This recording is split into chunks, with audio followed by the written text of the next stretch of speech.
All in all, it was a beautiful day to be flying.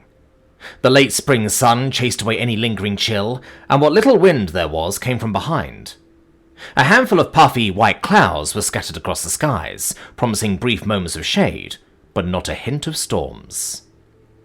Phelan beat his wings in a slow, steady cadence. Several members of his crew were flying nearby, and he didn't want to leave them behind, nor was there anywhere he needed to be in a hurry. This was just a patrol. A very long patrol. One of the nearby dragonettes banked until he was just above and ahead of the young Red. He wore light plate armor of the Royal Guard, and the insignia of an officer. "How are you doing there, Phelan? Do you see anything?" "I see quite a few things, Lieutenant Taylor. I see trees, I see cliffs, and if I look down, I can even see the ocean." They were flying just off the edge of a small island, land to their left and empty sky to the right. Small was, of course, relative when it came to islands. This one was still wide enough that Phelan couldn't see the far edge, and his eyes were sharper than any of his crew's, which was at least partly why the lieutenant had asked the question. Good, good. I have to make a note of that in my report. The Major wants to know every detail. And Taylor delivered the line with a straight face, but there were laughs from the nearby crew. Phelan wasn't done yet, though. "Lieutenant, over the course of this deployment, the most exciting thing we have seen was that wind-blown trader over a week ago. There was no sign of brigands, not even an old fire pit." "You've been part of the Royal Guard long enough to know it's not all pitched battles and victory feasts." "Except this is just a waste." The young red dragon flexed his enormous claws like he was preparing to dig them into an invisible enemy. "If they had managed to avoid 4 dragons for over 2 weeks, they have moved on." "And maybe when we check in tonight, one of the other groups will have found them." The lieutenant glanced back in the direction of camp. Their half of the wing was operating out of a nearby island, returning every night to check in. Technically, the pair was supposed to be flying together, but day after day of coming up empty had changed that. Lieutenant Rayleigh had certainly been happy enough to take Noya and the rest of her crew on their own patrol. The Blue Dragon seemed to resent being partnered with a lumbering Red anyway. "Besides," he continued, "traders are going missing. Would you rather fly escort through this region for the next decade, or maybe you want to carry the cargo yourself?" Phelan snorted. "I would sooner be caught dead than in a trader's harness." "Then maybe spend more time paying attention to the skies, and less time grumbling about your job." "Grumbling? Is that what you think is grumbling?" 2 dragonettes taking a nap on the dragon's back suddenly jerked awake as their ride trembled in a deep bone-rattling rumble. "Now," he said as the noise receded, "that was grumbling."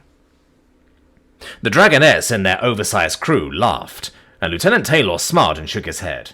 "I stand corrected. My mistake." "How long do we stay out here, then?" That question came from one of the newer members of his crew, a woman by the name of Naz. From anyone else, it might have sounded like a complaint, except her tone didn't sound like she was concerned about the time spent out here on the tail end of Beyond. Phelan recalled hearing her tell stories about her posting to one of the northern fortresses, about the relentless cold that seeped through even the thickest stone and past the fiercest fires, not being able to fly for months without heat leaking out of wings like blood from a severed limb, and despite protective gear and every precaution, losing a toe to frostbite during her time in the frozen hellscape. Even on this warm day, she still wore a faded blue woolen scarf. The embroidered birds and deer and dragons were apparently her own work, and she didn't want to give up her favourite accessory just because the weather had taken a turn for the better. "I can see how she would prefer this, even if it is dull." "We stay as long as the lieutenant and the major say we stay," Sergeant Grange called out. "So if you want to sleep in a bed with a roof over it, keep your eyes open." "I just want to get away from Phelan's snoring," another soldier, Jinzin by the sound of it, shouted. "You are welcome to pitch your tent on the far side of camp." "I'd have to pitch it on the far side of the island," the private shot back. More laughter followed, and Phelan looked just a little bit dejected. "I do not snore that badly, do I?" Lieutenant Taylor came to his rescue. I think that Jinzen just isn't tired enough to sleep properly. How about an extra watch or two, Private? I think I'll be fine, sir. There, see? Not that bad after all. Phelan snorted, but his eyes narrowed as he scanned the horizon. Then he shifted slightly, angling just a little further to the left. His next wing beat was deeper than the last, propelling him forward and forcing the cloud of dragonettes to struggle to match the new pace. What's happening? The lieutenant demanded. Do you see something? I think... Phelan was silent for a moment, intent on some point in the distance. Suddenly his lips pulled back, exposing sharp ivory fangs in a draconic grin. There are dragonettes out there! Taylor didn't waste time. Everyone, get on! Now! Putting actions to words, he alighted onto the dragon's harness and started hunting through bags. Had this been a patrol out of some settlement, or going into battle against a known foe, Phelan might have worn his armor. The steel plate and mail was horrendously expensive and only protected his vitals, but it could turn a lancer's spear, and would even give a few moments of protection against some breath weapons. It was also heavy and would slow him to a relative crawl. Rez were already the largest and slowest of the dragons, and he would have been hard-pressed to maintain a useful pace for long, weighted down like that. So Phelan wore little more than a leather harness, just enough to secure the crew's gear. Tents, rations, cookware, medical supplies, spare weapons, and armor. Everything his oversized crew needed for this mission. Lieutenant Taylor finally found what he was looking for, withdrawing a stubby cylinder from a padded wooden tube. Lacking any dragonettes with magically enhanced vision, they had been issued a single spyglass. It was far too precious to be used in situations where it might be lost or damaged, but the lieutenant put it to good use then, pointing it along Phelan's neck and towards the distant cliff. Where do you see them? He asked, scanning carefully for anything out of place. Do you see the bare point of white rock? A moment passed, and then, I see it. Look a scale's breadth further past that. 4 dragonettes, flying towards us just above the trees. They are not far from the edge and... I see them, Taylor declared. Very good eyes. Traders, maybe? Sergeant Grange asked. Or wildlings? Could be traders, but I think I see a glimmer of armor. They are definitely armored, Phelan confirmed. With the crew fully embarked, he was increasing his speed. Reds might not be fast, but there wasn't a dragonette alive who could hope to match one in a long, level flight. Circle wide and get some altitude, Lieutenant Taylor ordered. The edge of this island is pretty jagged. I don't want them ducking out of sight around some cliff. Without a word, Phelan obeyed, banking to the right and angling upwards. At this distance, even a dragon would be difficult to spot, although his crimson hide stood out against the white clouds and blue sky, like a ruby among lapis. Thankfully, the distant dragonettes appeared to be focusing straight ahead, because it was several minutes before they changed course. Shit, they're turning around, Taylor muttered. Then louder, he added, I think they've seen us! I am certain that they have, Phelan added a heartbeat later. They are flying faster than before. He was already turning inwards, angling to intercept them. With his massive wingspan and respectable altitude advantage, there will be no escape. Even fleeing, there can still be traders thinking we're the brigands, Grange noted. His commander raised an eye ridge, and the sergeant shook his head. I don't think it's likely, but it's possible. You have a point. Let's unfurl the pennant. Moments later, the insignia of the Royal Guard was streaming out from behind Phelan on a weighted line. It too might be faked, but a lost trader might be just a little less wary of someone flying the flag of the kingdom's premier armed forces. No change, Grange noted a few minutes later. They were close enough for the dragonettes of the crew to easily pick the distant flyers out against the edge of the island. And they're being stupid. If they had ducked into those trees when they first saw us, they might have gotten away. Probably panicked, Taylor said. Or running for reinforcements. They have to have a dragon of their own. So keep your eyes open and watch for anything. The last was addressed to the rest of the crew, who had finished preparing for combat and had weapons at the ready. Those whose eyes had been glued to their fleeing prey quickly turned to scan the skies for signs of ambush, eyeing any cloud or cliff that might hide an attacker. But as they closed, it became apparent that nothing was waiting for them. No dragons came swooping in as they closed. There wasn't a swarm of lancers ready to throw themselves into the fray. Not even a squad of archers flew to meet them. Must be scouts, Grange commented as they closed in from behind. Phelan had slightly misjudged their speed, so it wasn't a clean intercept, not that it would matter. The distance between the two groups was shrinking with every heartbeat. "Don't think they're traitors anymore?" Lieutenant Taylor asked. He got a headshake in response. "Not a chance. I think they actually sped up when they saw our flag." "You said earlier that they were stupid. Stupid enough to lead us back to their hideout, you think?" Grange rubbed the brass cap that covered the stump of his right horn. "Might be they are. Or they're loyal as well as stupid, and they've been leading us away from their pals the whole time." "Well, we'll just have to ask them when we catch up, so don't burn them out of the sky, please." "I will do my best," Phelan said between breaths. "I am glad this is nearly over. I do not think that I could burn them. Not right now." They weren't far outside of the range of a good bow shot when, as one, the quartet of fleeing dragonettes dove straight down. In an instant they disappeared, blocked from view by a jutting cliff. It was only a few heartbeats before Phelan overflew the cliff, but by then the sky was empty. Without waiting for orders, he pivoted right into a dive. Air rushed by, and the soldiers held on tight as they went momentarily weightless. Jagged cliff walls flashed by, studded with the odd bush or mineral vein. Everyone hunted for a hint of blue and white hiding in some sheltered alcove. They saw nothing, as the cliff fell away to reveal the shadowed underbelly of the island. "Everyone off!" Lieutenant Taylor ordered, and the entire crew spread into the sky. "Search this cliff from bottom to top. They're here somewhere." "And stay with your wingmates," Sergeant Grange barked. "Find anything, you back off and call for help." Everyone angled upwards and outwards, making close passes by the cliff edge, hunting for hidden fissures or shaded alcoves. Phelan circled, watching the teams and scanning the cliff for any sign of recent disturbance. The whole group ascended slowly. Occasionally, there was a shout of triumph, but always quickly accompanied by disappointed cursing, as whatever had been found turned out to be a false alarm. They were halfway to the top when Phelan noticed something. "Those bushes," he called, jerking his head towards a wide clump of browning vegetation growing on a flat outcropping. Changing course, he circled back while ordering, "Someone check over there!" Naz and her partner were nearest. They alighted on the ledge, and a moment later she shouted, "There's a cave back here! A big one!" In the span of moments, the entire unit converged on the spot. The wilted brush was dragged away. Behind that, the patch of cliff face was far too flat. A poke revealed it to be some sort of mud-daubed cloth that hid the opening from casual notice. "All right, everyone, close order drill. Shields and spears.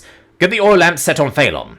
Me, Sergeant Grange, and Corporal Neal will carry torches. We're going to hit these people, and we're going to hit them now." The soldiers scrambled to obey, stripping gear off of Phelan's bulk and preparing for fighting in the dark cave. There were 14 of them, not including their dragon, and while few were combat veterans, they were well drilled. "Got a moment, sir?" Sergeant Grange asked as the others prepared. "Of course, if you'll step into my office." The lieutenant's wiry grin faded as his second fell to laugh at the joke. Recovering, he motioned off to one side, out of the way of the troops, but close enough to Phelan to include the dragon in the conversation. "I think we should wait for reinforcements," Grange said without preamble. "Either send Phelan back to meet Lieutenant Rayleigh, or wait for her to come and find us. We don't know what they have waiting in there for us." "That's exactly why we're not going to wait. We're going to smash them here and now." The officer slammed fist into palm for emphasis. "If we give them time, let them get fortified, the wing will have to pay in blood to dig them out." The sergeant kept at it. "We will be paying in blood if we go in alone." "Probably," Taylor acknowledged, and his cheerful enthusiasm dimmed. "If it looks bad, we have Phelan.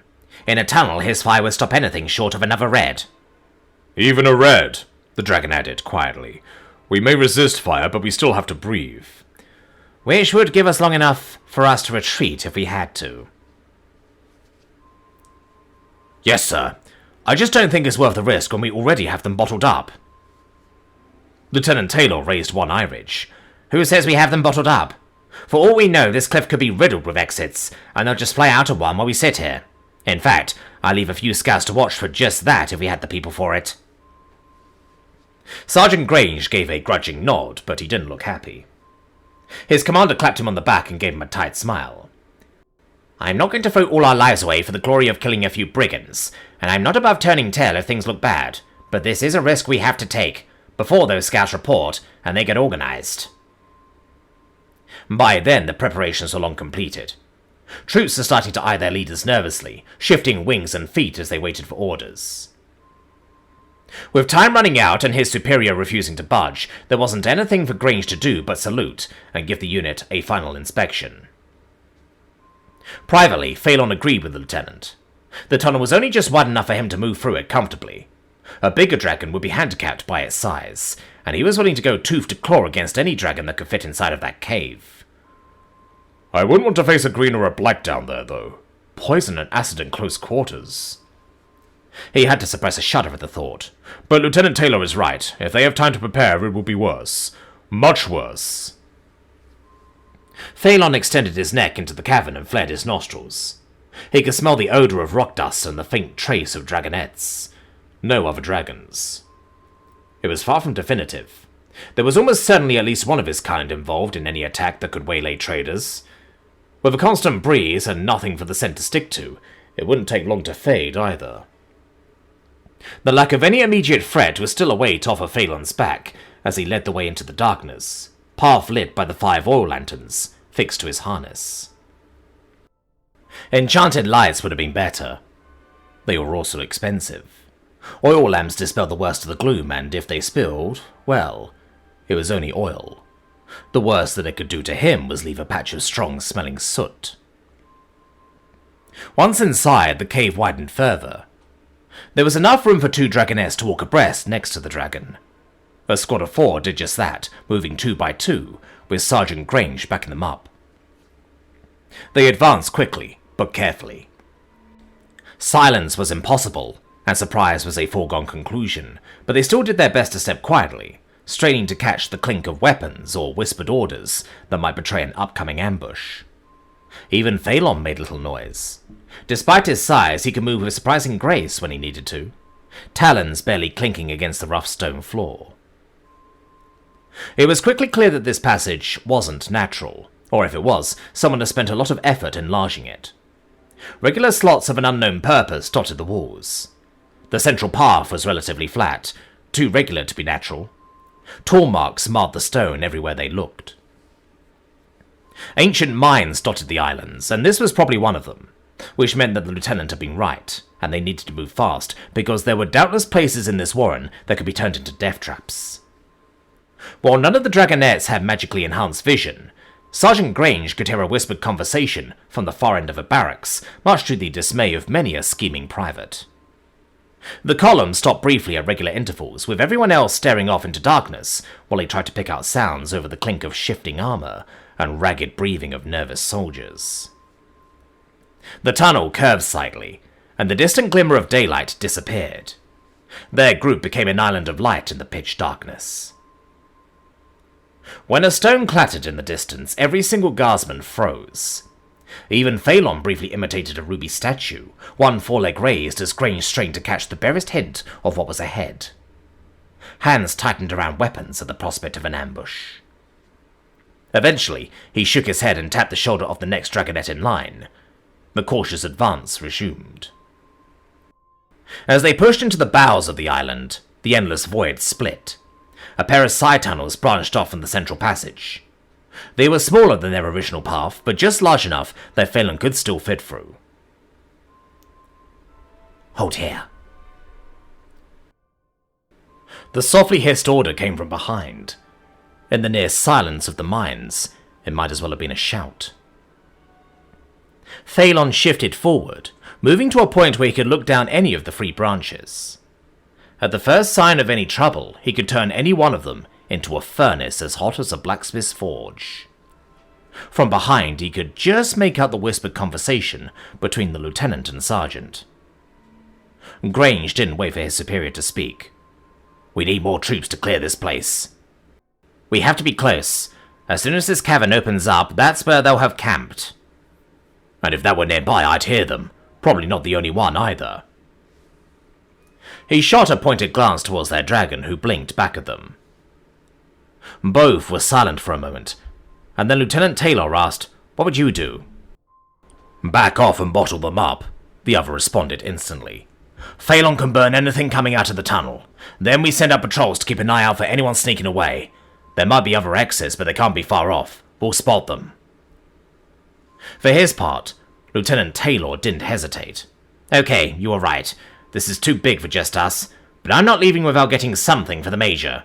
Can we figure out which of those tunnels they've been using? Maybe, Grange replied, a little bit of tension leaving his voice. After a moment he ordered, Nuz, come with me. The pair passed by Phelan, shortly followed by the lieutenant and about half of the guardsmen. The latter spread out behind the two scouts as they examined the tunnels. Naz had spent her early years training to be a huntress. It hadn't worked out, but she was still the closest thing they had to a tracker. She crouched down, just inside of the rightmost tunnel, and examined the floor as the sergeant held out his torch for light. Someone has been here, she said, almost instantly. Footprints? Lieutenant Taylor asked, looking over her shoulder much to Grange's obvious annoyance. But she shook her head. No, and that's the strange part. There should be, but there's no dust. The tunnel's full of it. The scout waved a hand back where they came. There's scrapes here, though. New ones. Drag marks and something else. Now that he knew what to look for, Phelan could see what she was talking about. There were long lines etched into the floor and discoloured spots slightly higher. Places where stone might have chipped away, newer than the marks that the ancient miners had left. In the flickering light, he could pick out similar signs in both of the other passages. Sergeant Grange suddenly stiffened, ears pricking straight up. A moment later he spun, eyes wide. Lieutenant, we have to... Before he could finish, a crimson light flashed along the roof of the tunnel. It followed one particular line and moved almost faster than the eye could follow. As it passed above the group, a wave of power washed over them, invisible but felt almost as a blast of frigid air pressing them to the floor. Then, with an explosive crack, the ceiling collapsed. The magical pressure was replaced by the crushing weight of an entire island collapsing onto Phelan's back. He screamed in surprise and pain as the rock drove him down, burying his chest and hindquarters in rubble. Most of the lanterns were smashed, one shattered, spilling oil across Phelan's hide, and briefly illuminating the scene through billowing clouds of choking dust. Shapes and figures slowly resolved themselves out of the chaos. Lots of figures, more than there should have been. A cry of pain went up, fresh pain, followed by shouts and screams and the impact of metal on metal. Something moved in the left tunnel. Phelan didn't hesitate before loosing a burst of dragon fire down the passage. The crushing pressure on his back reduced it to a fraction of what it could have been, but a fraction of an inferno was still enough to immolate those attackers. It wasn't enough to stop the rest. The burst of fire had drawn a draft from somewhere and cleared dust from the air.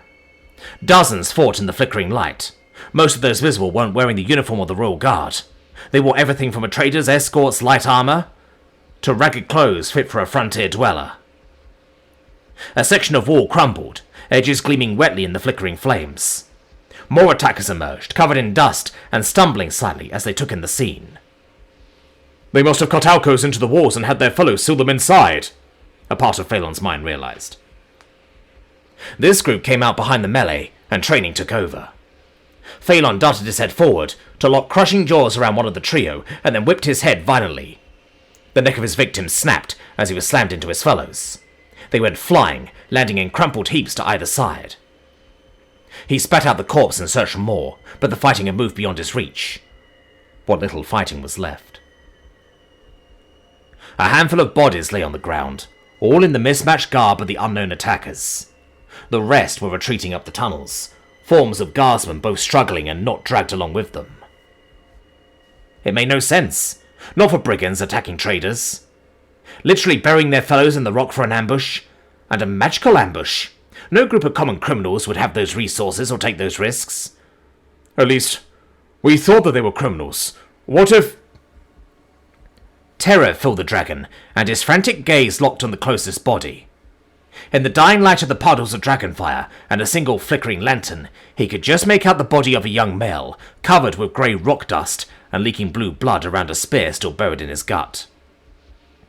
Only, it wasn't rock dust that covered him. It only looked that way in the dim light. But the dusting was too even, from taloned feet to darkened wing membranes to the tip of his horns. It wasn't dust. The darkness of corruption. Of a darkling. Phelan jerked up, head whipping back and forth. There was nothing. No one. He was alone, save for the fading echoes of moans and clatter of armor on stone. It couldn't be. Those dragonettes they had chased weren't darklings. A leather-clad body seemed to confirm that, pure white hide and blue scales from nose to tail. Except, up close, the white and blue seemed to blend together unnaturally. Patches of white dotted the underside of the wings, and the blue bled out from his chest scales, almost like paint. "No," he whimpered, searching desperately for any sign of his crew. A survivor, hidden by bodies or rubble. There was none. "No, no, no, no, no, no, no, no, no, no, no, no!" The lights of the fires faded. Only a single oil lamp strapped to the base of Phelan's neck remained, struggling to push back the darkness. And in the distance a pair of red embers emerged from the inky black void. Faint, he almost missed them in his panic. A trick of the light, odd reflections, an afterimage. Except there they remained, bobbing slightly among the nothingness, and occasionally flickering, but never fading away. They were the glowing red eyes of one not simply a victim of corruption, but who had embraced it. A dark knight, or a witch. Terror turned to rage. Phelan's maw opened wide, and a blast of fire emerged. When his lungs were empty, he took as deep a breath as he could manage and let loose another burst of dragon fire. This one was weaker than before. The one that followed burned with no more intensity than a good-sized bonfire. He tried for a fourth. Only, as he gasped for breath, a desperate instinct screamed for more. The air around stank from smoke and couldn't quench the burning in his lungs. Phelan felt his muscles trembling. He tried to hold his head up. It was no use. He slumped, snorting great gasps of air that did nothing to fight the blackness creeping into the edges of his vision. The sound of distant laughter followed him as the world faded away. Time passed. How long was impossible to say. Phelan never slipped into unconsciousness, not completely. He just existed in an air-starved daze, mind filled with fog, panting as the final lantern dimmed, sputtered, and died away. It was the screaming that finally brought him back to reality. Screaming and a high, piercing laugh. Phelan thrashed, fighting against the pounding in his head and the rock still piled on top of him. It did little good. His tail was free, and his rear legs could move. They were splayed, though, unable to support him. Rocks shifted, clattering down the pile. Phelan twisted, finding that despite the extinguished lanterns, he could faintly see. Lines of dim illumination ran along the ceiling. Residual magic? Some mineral? He didn't know, nor did he care. The cave-in had left a gap in the roof. It wasn't the whole island's weight on his back. It only felt like it. And if he could only work himself free... Another scream shattered the silence. It sounded broken, animalistic. A cry of terror and pain beyond anything Phelan had ever heard before. The sound seemed to surround him. It didn't echo. It was simply in his ears, in his mind. And then it chopped off, with terrible finality. Moments later, it was replaced by more laughter, this time a darkly satisfied chuckle. Then silence once again. It was enough to drive any vestige of reason out of Phelan's mind. Legs larger than tree trunks scrambled and strained. His body shook, trying to worm out of the pile, to push forward into the tunnel beyond. More screams invaded his mind. Two distinct voices this time, male and female. Wordless cries of soul-rending agony, and accompanied by a purr of deepest pleasure. "Gods help me!" Phelan prayed. "Kalidor, Tula, give me strength! Help me fight these servants of darkness!" The gods won't come for you. The words oozed into his mind like rancid oil. Your friends begged for their help. None came. Among the darkness, light is weak. Phelan couldn't accept that. Wouldn't accept that.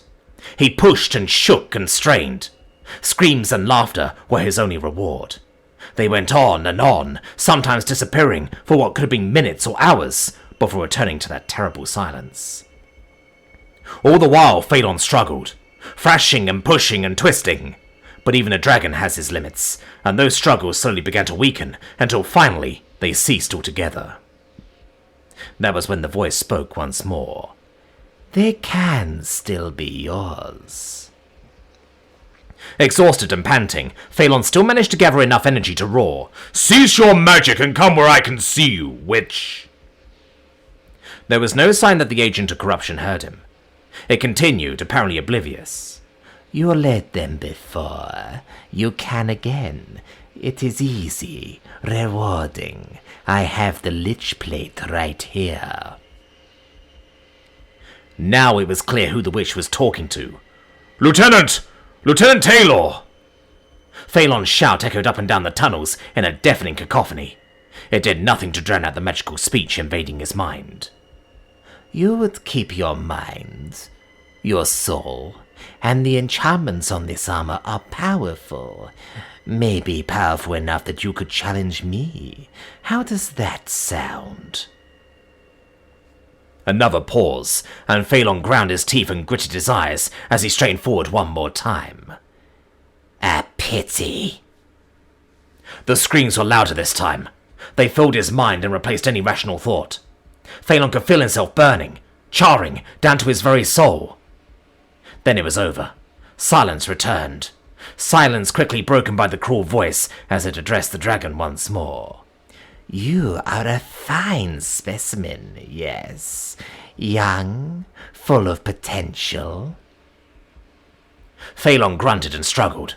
Something shifted, and he felt a flash of hope, only for a jagged rock to dig into his shoulder. A moment later, wobbling forelegs gave way, and the dragon collapsed onto the hard stone. We could use that potential. You would make for an excellent shadow drake. A pity about your pretty scales. Crimson is such a wonderful color. Still, the sacrifice is nothing compared to the rewards. No! He meant for it to be a growl of defiance, but it tapered off into an exhausted whine. Are you sure? The magic borrowed that word into Phelan's mind. You'll serve one way or another. The only question is how tight your bonds will be. A mere harness of silken enchantments, or must they be fetters of cursed adamantine? The dragon shut his eyes tight, body shuddering, breaths coming in shallow pants. You doubt my word. Don't. It's a pity I couldn't make this offer to the dragons that came before you, but a camp at night is hardly the best place for such a talk. This is so much more fitting, wouldn't you say? He said nothing. The rubble pressed down on him, imprisoning him for a fate worse than death. The air. I could burn the air. The tunnels were wide. As before, air would flow to replace what his fire consumed. He would have to let loose a massive gout right at his feet, hot enough to burn even him and starve him of air until his body gave out. Better this way. Only when he drew in a deep breath in preparation he found he couldn't. Rocks had shifted. His massive chest could barely move. Instead of a great burst of flames, only a dribble of liquid fire spattered the rock in front of him. The witch went on, seemingly oblivious. They were kind enough to lend me their blood. Delightful stuff, dragon's blood. The perfect conduit for magic. Enough to bind even you. Phelan tried to shift the rocks. Tried to make enough of a gap for one single breath. Gods, please, just one breath. Just one! It wasn't working. It was getting tighter. The rubble was pressing closer, crushing him, holding him. So which will it be? Power? Wealth?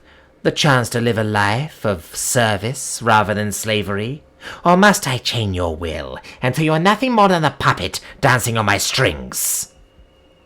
He couldn't answer. He wanted to reject the offer, wanted to break free, wanted to die, wanted to live. In the end, the great red dragon could only whimper and shake. It went on for some time as the witch waited. Eventually, a sigh of satisfaction flowed through the magical link. Broken already. I can work with that. Yes, I can work with that. Now, don't you go anywhere. This won't take long. Once the ritual is done, I'll get you out of there, don't you worry. The witch's voice ceased. The faint light faded. Phelan never realized it. He had his eyes clamped shut, trembling. Did something brush across his tail? He jerked away, expecting the burn of corruption at any moment. He was rewarded with a small avalanche of rocks, burying his neck and shoulders. There was a sound in the darkness, audible over the hammering of Phelan's heart. Scraping, rustling, muted words. His eyes snapped open, and he whipped his head left and right. Something solid slammed against it, a dislodged boulder, invisible in the impenetrable blackness. They are out there! They are coming! One more burst of terror shot through the dragon. Before, he had channeled that terror into anger. It had driven him forward, to feel the witch's bones snap between his jaws. Now, though, his great legs scrambled to push him back, away from the oncoming horror. More rocks tumbled, smashing against his neck and cracking off of his horns. The pain didn't register, not through the haze of fear. One of Phelan's kicking rear feet suddenly caught. Just a toe, at first, then another, then the whole foot was flat against the ground. The pile of rocks continued to shift, faster now that the dragon had leverage. That leverage grew as he got his last foot underneath and pushed. With a thundering crash like some enormous waterfall, debris cascaded up and down the tunnel. He could move. He was free. Phelan spun and was nearly blinded by light. He blinked, eyes adjusting from the pitch blackness as the scene before him finally registered. Illuminated by the unwavering glow of enchanted lights, frozen figures filled the passage. They stared at him with empty, coal-black eyes among a sea of ashen-grey bodies. There was more uniformity in this mass of darklings than the ambushers. Fully half of them wore the armor of the Royal Guard. Scraped and damaged and splattered with blue stains, but recognizable all the same. And so were the wearers. A broken horn, capped in brass, an embroidered blue scarf, the insignia of a lieutenant. Scars and weapons and jewelry and faces that he had seen hundreds of times. Every detail burned into his memory like a white-hot brand. And behind them all, one figure stood with faintly glowing red eyes and a slender band of gold and mithril atop his head.